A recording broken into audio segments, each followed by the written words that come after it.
Good morning friends, আপোনালোক সকলোলৈকে মোৰ এটি নতুন ভিডিঅ'লৈ স্বাগতম জনাইছোঁ। আজি আমাৰ বেটাৰ ৰিজাল্ট দিব, কি হয় চাওঁ, যাওঁ ৰিজাল্টটো লৈ আহোঁগৈ। বেটা হাই ফ্ৰেণ্ডছ, আজি মই এইটো ৰিজাল্ট দিব সেইটোৱে চাবলৈ যাওঁ। ভালেই হ'ব, তথাপিও চাবলৈ যাওঁ। চাই থাকিব ভিডিঅ'টো।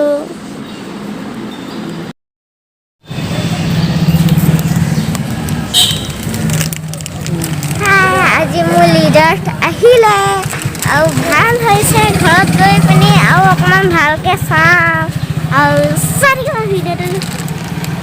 এখন স্কুলক বহুত মিছ কৰিম আৰু এদিন লগ কৰিবলৈ আহিম মিছক। চাই থাকিব, বাই বাই। ঘৰ আহি পালোহি, আহিয়ে তাৰ মাৰ্কশ্বিটখন চালোঁ, ভাবিলোঁ আপোনালোকৰ লগতো শ্বেয়াৰ কৰি দিওঁ। কিনো আৰু KG ক্লাছৰ ডিম্বী জোনাক বৰগোহাঁই KG ৰিপৰ্ট কাৰ্ড এনেদৰে দিছে। এনুৱেল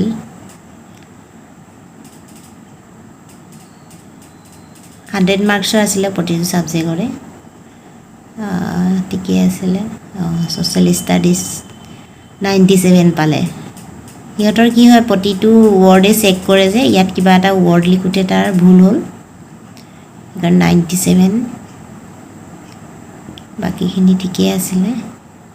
আৰু ক্লাছ টিচাৰ লাভলি সদায় আৰু ৰিপৰ্ট কাৰ্ড এনেদৰে দিয়ে তেওঁলোকৰ। ফাইনেলৰ হয় আৰু এইফালে কি, এইফালে টাৰ্মিনেলৰ এটা পৰীক্ষা হৈছিলে নহয়। টাৰ্মিনেলৰ 50 মাৰ্কছৰ আছিলে।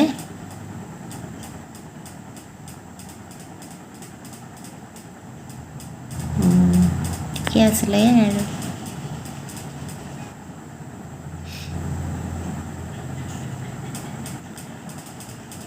মাৰ্কশ্বিটখননো কি আৰু নেদেখাওঁ বুলি ভাবিছিলোঁ। তাৰপৰা ভাবিলোঁ মেমৰি হিচাপে সাঁচি থওঁ, এনেইতো এইবিলাক কাগজ থৈ দিলেও বেয়া হৈ যাব, গতিকে ভিডিঅ' এটা কৰি পেলাই থৈ দিছোঁ।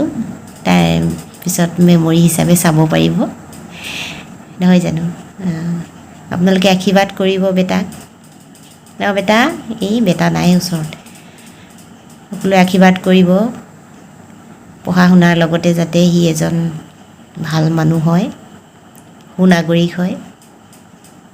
সেয়াই আৰু সকলো মাক দেউতাকৰে ইচ্ছা, নহয় জানো? চাই থাকিব ভিডিঅ'টো। এতিয়া যাওঁ পাকঘৰলৈ, কি বনাওঁ আপোনালোকৰ লগতো শ্বেয়াৰ কৰিম।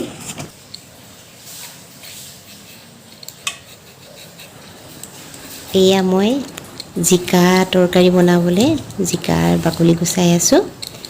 জিকাৰ এখন তৰকাৰী বনাম, কিন্তু জিকাৰ তৰকাৰীখন আপোনালোকৰ লগত শ্বেয়াৰ নকৰোঁ।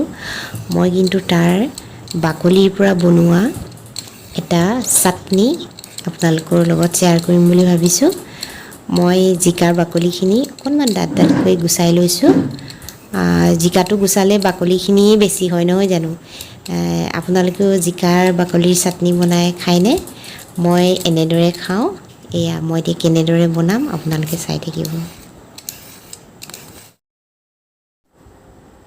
এয়া মোৰ ইমানখিনি বাকলি ওলালে। মই এইখিনি এতিয়া অকণমান গৰম কৰিম। এখন টাৱাৰ গৰম কৰি মই তাত ৰিফাইন তেল অকণমান দিলোঁ। সাধাৰণতে ঘিউ দিলে বেছি ভাল লাগে খাই, মোৰ ঘিউ নাছিলে কাৰণে ৰিফাইন তেল দিলোঁ। আৰু এতিয়া মই সেই কাটি লোৱা জিকা বাকলিখিনি দি দিম। অলপ সময় মই ভাজিম, ঠিক ভজা বুলি নহয়, অলপ গৰম কৰিম, তাৰ কেঁচা ভাৱটো যাবলৈ অলপ সময় কাৰণে মই এনেদৰে লৰাই থাকিম। তাৰপিছত মই তাত এড কৰিম ৰচুন 3 ফুটা আৰু এটা সৰু পিঁয়াজ লৈছোঁ। একেলগে অলপ সময় গৰম কৰিম। ৰচুনটো অকণমান গৰম কৰি ল'লে তেতিয়া সেই কেঁচা কেঁচা গোন্ধটো নাথাকে, নহ'লে খোৱাৰ পিছত মুখবিলাক ইমান গোন্ধ কৰে, নহয় জানো? এয়া মোৰ হৈ গ'ল গৰম প্ৰায়। এতিয়া মই কাঢ়ি থ'ম, ঠাণ্ডা হ'লে মিক্সিত দিম। এয়া মই এনেদৰে লৈছোঁ মিক্সিত, এটা কথা ক'বলৈ পাহৰিছোঁ, আপোনালোকক মই বাদাম লৈছোঁ, বাদামী মিক্সিৰ তলত থাকিলে বাদামো ল'ব, তেতিয়া বেছি টেষ্টি লাগে খাই। মই শুকান জলকীয়া 2টা লৈছোঁ, পুৰিলে তাৰ গন্ধটো ভাল লাগে। তাৰপিছত আদা লৈছোঁ কেইটুকুৰামান, আৰু এতিয়া মই মিক্সিতে মাৰিম। এয়া মোৰ চাটনি তৈয়াৰ হৈ গ'ল। বেছি মিহি কৰা নাই, বেছি মিহি কৰিলে ভাল নালাগে, আৰু মই এনেদৰে পৰিৱেশন কৰিছোঁ। ভিডিঅ'টি চাই কেনে পালে জনাব, লাইক শ্বেয়াৰ কমেণ্ট কৰিব, ছাবস্ক্ৰাইবো কৰি দিব। আজিলৈ বাই বাই।